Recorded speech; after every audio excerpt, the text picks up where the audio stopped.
record some ambience and put it in this track.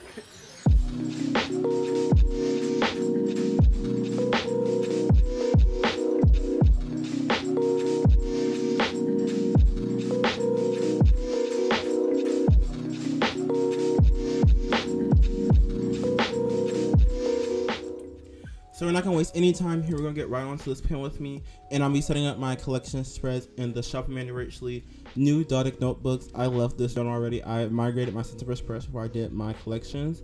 So I'm just writing in my name using my script lettering font and my Muji gel pen. I love the way these spreads turned out. I went back to that like gray squiggly line kind of thing that I did in my initial 2020 bullet journal setup. I'll link that in the card so you guys can go watch that. But starting off, I'm going to be doing my grid spacing cheat sheet and my cover page for 2020 to 2021. My grid spacing cheat sheet is just having the numbers listed vertically and horizontally and then splitting up those numbers into thirds, fourths, and halves. I even wanted to make this so replicated from my initial setup. I even used the same colors for the same division. I guess that's just how I felt on this day. So this was a really nice setup to do. It didn't take me very much time. My collection setups usually takes me anywhere from 3 to 2 days, 3 hours to 2 days. So this one was pretty simple. It took me only 2 hours to do. It was really nice and easy and fun to set up.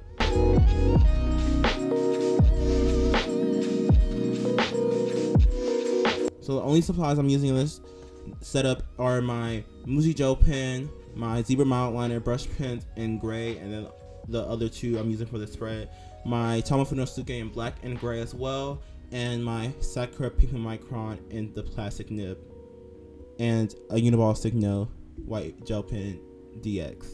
Everyone always asks what white gel pen I use, and that's the one I use, the Uniball Signo DX UM151, like most people say it. And with this setup, I'm not too concerned about having perfectly straight lines. I think over time, my style has changed from having those perfectly straight lines. And now I'm okay with those kind of the wonky lines a little bit. So moving on to the cover page, it just says 2020 to 2021. Pretty simple. And now here's what I mean by these great things. They're very much inspired by Amandarachlee. Matter of fact, they're not inspired. They're exactly replicated. I'm just adding stars and little dots everywhere. I really like the way these spreads turned out, especially with those little squiggly lines. I think it added a little bit of movement to the spreads. Now my camera cut out here, but all I did was write in the grid spacing header and added more dots and added some washi tape. I added this camo washi tape to match the journal cover. I didn't think I was gonna like it, but I really like the way it just kind of added a little bit more color to all the gray spreads.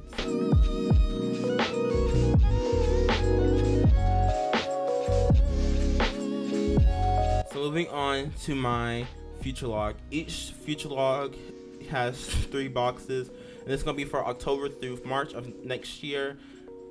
I didn't really care what the boxes look like. I just wanted to have the boxes in. Like I said, my journal styling over the year has gotten a little less neater and a little more messier, and kind of like wonky lines, and I'm okay with that. I just feel like once it messes up the entire spread, then I don't like it. But if they're generally straight and not the cleanest, I'm okay with that. So what I'm going to do is I'm going with my Tomofo Nosuke in the black and gray and alternate the headers, and write in October, just November and February in black, and then November, December, November, January, and March in gray.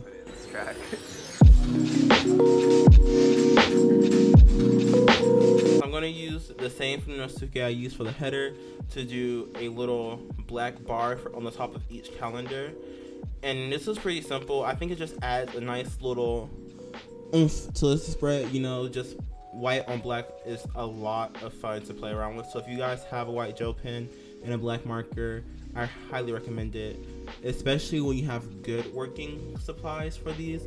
It looks really cool. I know sometimes the white can come off gray, but I know is that if you use the Tomofo Nosuke, the Sakura brush pens, but not the Tomodua brush pens, those don't work as well. And you just write in the using any kind of white gel pen, that works great. So just writing in Monday through Sunday, and then I'm just going to do a little snap, and the dates are here. Wow, magic for editing. So now I'm just adding some more of those little gray accent things. I don't know really what to call them. I'm just kind of doing some stars, some squiggly lines, some stripes, and that's it for the spread. Moving on to the next one. So this one's pretty simple. This is gonna be my wish list, just what I want and need, and then how much it costs. And I decided to do the same style of lettering I did with the same accent marks. I said I really wanted to replicate the theme.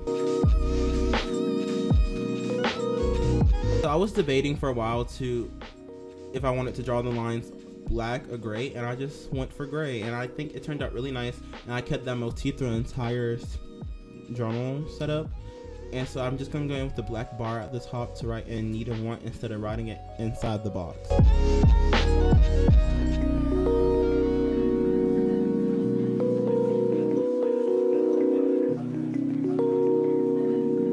Another perk of having a good working white gel pen is that you can clean up boxes and things like that a little bit neater than you can with whiteout. Food for thought, I guess. Not really that big of a deal. So I'm just writing in the little dollar sign of the item. That means how much it costs and what the item is. And then I experimented like doing the same doodles in black. Looking back at it now, I really like the way that looks. I don't know why I didn't like it in the moment. So moving on, I'm doing a quote page. You guys don't normally see me do a quote page unless it's in a monthly setup. And what I really wanted to do with this journal, especially it being like the doodle notebook, I guess you can say. That's not the official name, but it's similar to that.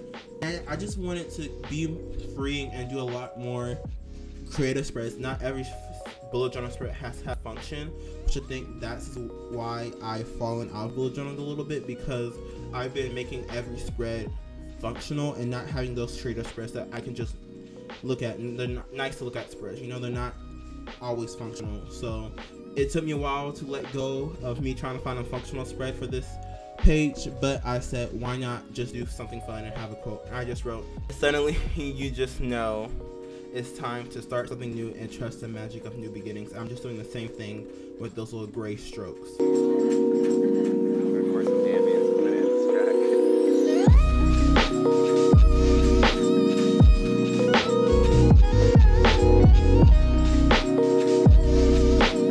This is one of my favorite spreads, to be honest, in this entire setup. So moving on, this is my monthly review. I did this. I haven't filled in the one for July or August yet. I know, procrastination. We love it. And so I'm just doing the same squiggly lines with the gray marker. And each month is 10 spaces tall, and then the little sections for each month is going to be 8 spaces, so 24 spaces wide.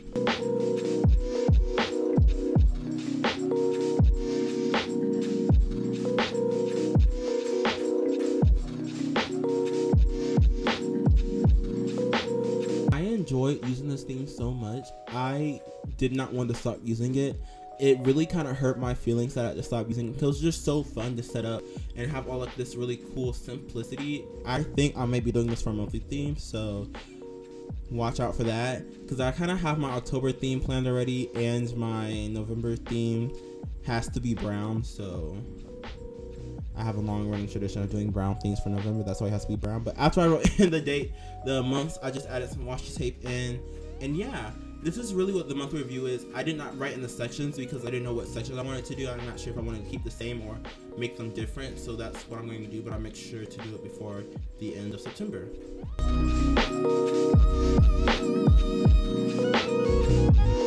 These are my video planning scheduling spreads. Right here, it's gonna be the 20 to 2021 video schedule. So I did not fill this in on camera because I did not know what videos I wanted to post yet. I didn't want to get your guys' hopes up about the video. But if you guys have any video suggestions, make sure to leave those in the comment section below so I know what videos you guys want to see. And yeah, just let me know. So I just wrote in September, and I think this went all the way through June of next year, maybe? Yeah, June. And so then on other sides will be my videos, ideas, and I have just split up into 3 sections: studying, art/bujo, and other/life. If that makes sense. So I'm just gonna write in the headers using my Tomoe Funosuke in the same like little rough script lettering font, which I think looks really nice with this theme. And then moving on to the last spread in this entire setup. This is gonna be my freshman 2020 to 2021 playlist. and I'm kind of alternating between the scratchy lettering font and my regular lettering font throughout this entire video. I should have mentioned that earlier. So I'm just doing the same little gray things for this header. Pretty simple, pretty cool, pretty jazzy. Yeah. Oh my god, I feel like this is really weird for you guys to listen to. So I'm just writing in 2 rows of 4 boxes for the top 8 songs / artists, playlists, albums, whatever of this journal. That was pretty long and drawn out. I was debating about just drawing the lines, but I realized that I've been doing individual boxes the entire setup, so I just did the individual boxes. And this really took a lot of patience because, as you can see, I messed them up several times. But I just wrote an album, artist, and songs. I did a little bit of washi tape, and with that, we can go to the final flip through.